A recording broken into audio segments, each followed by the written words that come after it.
To Amazon Music. My name is Abby McCarthy, and this is a very special show with the one and only Dermot Kennedy. So we're coming to you live right now on Twitch. We're on the Amazon Music app. Please get in touch. We're doing this show for you, the fans. So get involved. We want to hear from you. I'm going to try and ask Dermot as many of your questions as I possibly can. Yes. Ask anything. Are we going to say that? Anything. Yeah, of course. Yeah. That's it. Well, it's out there now. And also, we have got a signed album that we're going to be giving away a little bit later. So all you need to do is make sure you're following this channel to make sure that you're eligible to enter once that is live. Hello, Derm. What's up? How are you? Yeah, I'm really good. How are you? Really good, yeah. Yeah. Yeah, I'm all right. I mean, first things first, let's jump straight in. Yes. I'm sure the album has been consuming your thoughts for the last few months, if not the last year. Yeah. Few years, yeah. 3 years, for sure. And just very happy to kind of let it go, yeah. It's been too long. And I think it was like a tension I wasn't necessarily aware of within myself, that when I released the album, I just felt it all kind of melt away, to be honest. So it was, it was lovely to kind of just release it and let it go. Yeah, it's already getting an amazing reaction. I'm sure the fans are going to No, it's been beautiful, honestly, like, because you never know. And I think people sometimes think that artists go into this stuff super confident and super self-assured, but like, I don't speak on behalf of other artists, but like, I don't, you know, like you don't know what it's going to feel like and you don't know how people are going to receive it. So the feedback's been brilliant. And let's start with the title Sonder. Where did that come from? Where were you when that word came to you and you were like, okay? Because I imagine that kind of enforced the rest of the album, really. Totally. And my sister sent me the word years ago, like 4 years ago maybe. And I just, you know, I could tell I was really into it, but I had nothing to kind of put it on. I didn't have a song that, it felt more important than a song. And then it felt like I didn't have an album for it. And so it just became this word I appreciated. And then from album 1 into album 2, you know, Without Fear made a lot of sense for the first album. But then for the second one, I was trying to find something sort of similarly meaningful and similarly powerful for me. And I just couldn't, you know, like I would have been pretending and I would have been sort of kind of making something up or like touching on a title that I thought sounded cool. And that just isn't it. Like, you know, you always know when you go from like, this happens with lyrics too, where you have something that you know is clever and is good, but then you sort of reach that tier where it's all those things, but also, you know, it really means a lot to you. Yes. And I hadn't gotten there yet with the title. And so Sonder kind of popped up and I just, it made sense. You know, I feel like I'm somebody who likes to shirk or share the limelight. So it's nice to kind of spread this idea around.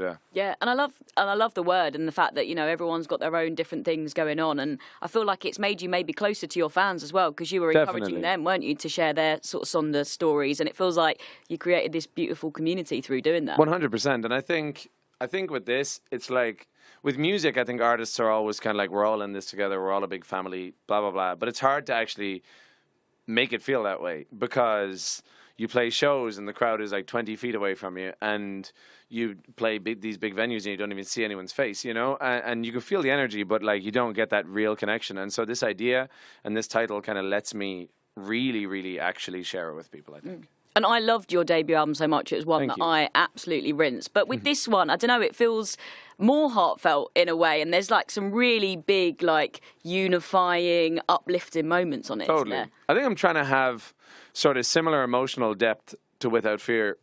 But also we're lucky enough to like headline festivals now and play in stadiums and stuff. So I need songs that belong in that environment. And also I think over the last few years, I've just gotten more enamored with the idea of listeners, you know, like I used to sort of make music so kind of internally and it was such an internal process. And if you liked it, great. But like I ultimately it's just for me. Whereas in the last few years, you played to so many people. And I think I've really opened up to the idea of just, you know, like trying to make things that are relatable for people and that people genuinely that people can see themselves in. Yeah.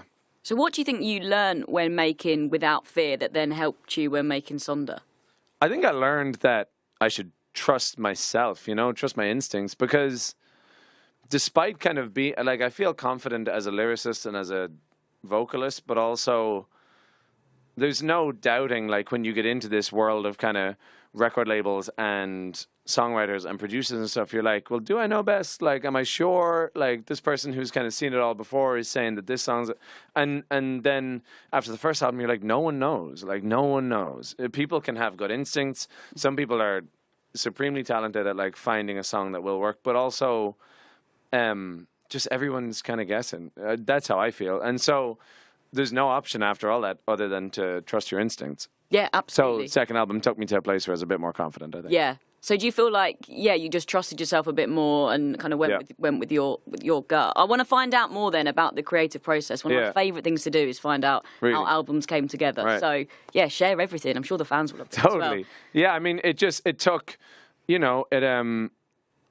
it took a long time. And I think there's songs that were made in London, there's songs that were made in New York, there's songs that were made in LA, and it's just a process. I've had trips that were like 2 months long, and I just got one song out of it, and it's exhausting. And I have so many days in the studio where you're kind of like, well, not today, and that wasn't the one, and blah, blah, blah. And, but, it's worth it. And there's just so many days where you're kind of like, all right, like, you don't get to go home for 2 weeks, but just keep going. Mm-hmm. And then ultimately you remind yourself that you're very lucky to be making music in the first place, Like, it's True. the best thing in the world. You get to go into a studio and write lyrics and sing songs. So it's definitely like, it goes to either end of the scale very quickly, yeah. Yeah, and writing an album in a pandemic, I mean, I must have There was something good about it, though, because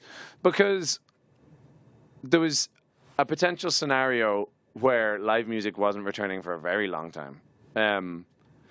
Which is a huge part of what I do. And, like, obviously, the music industry was just, like, way down the list of things that were a priority, which is natural. But also, so for me making music, it felt like I was sort of 18 again because I was making music just to make music. Yeah. There was no scenario where it was like, oh, well, you're playing this show, so you have to do this song, and your career's doing this. So you have to kind of have this song to take you to the next. But like everything was stagnant, like no one was doing anything. Mm-hmm. So it's like, why do you make music in that environment? It's purely just because it makes you feel better. So it was kind of, in a strange way, it was a nice kind of a reality check musically. Yeah, absolutely. For everyone watching this, I know some people are watching this just on Dermot's socials. If you are, make sure you're watching it on Twitch because you're going to be able to see some live music from Dermot from earlier today, and we're taking your questions from the chat as well. Let's see what people are saying here.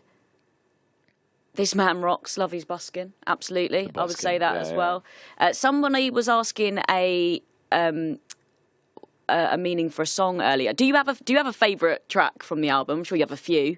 Well, you have a few, I suppose. I think my favourite, like if you like made me listen to a song off the album now, which I would hate, I would listen to Homeward probably. Oh, I think that was the song they mentioned. Actually. Really? So yeah. Because just something about it. It's very nostalgic, and I think for me, a really fun challenge for me is to try and write songs that have big production, but keep that intimacy and keep the kind of closeness of the lyrics, and can make you feel a certain way. And Homer does that. It feels like that idea of Sonder, like when I think of Sonder, I think of like driving down a street in a town I've never been in, and like the lights are on in some of the houses, some of them are off, and you sort of imagine what everybody is going through. And Homeward is the most like on the nose for Sonder for me.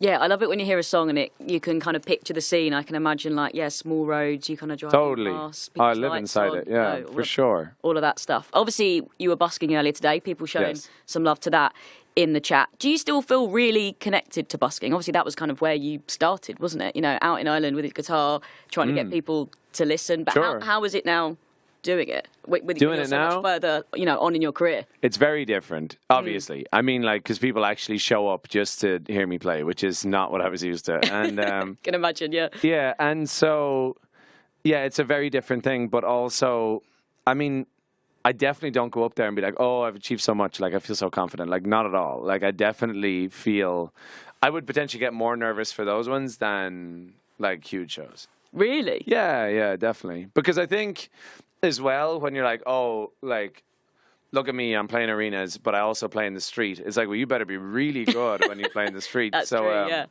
And because, like, if you go to Dublin and you sort of play in the street 100 yards away, someone else is playing it, and they're probably pretty good. You know what I mean? So, like, for me, in my head at least, and this isn't necessarily the truth, but to justify what I'm doing on like a career level, I think you need to be really, really good. So I put pressure on myself for those ones. Yeah, the pressure's on. Luckily, you smashed it earlier. It's all internal. And we are going to see a little bit of your performance, nice. Elliot. So the two tracks we're going to hear, first of all, are Lost and Outnumbered. What do you want to tell us about these ones? Lost, I wrote that song, two songs of mine, Lost and Rome, both sort of came when I was feeling like a bit frustrated, and I had too many days where I didn't write a good song. And then I just like snuck away into this room with the piano, and these songs kind of fell out of me. And Lost was in Wales, in the middle of nowhere, like in the Elan Valley, and it was in this really old house, and there was a piano downstairs that was kind of out of tune.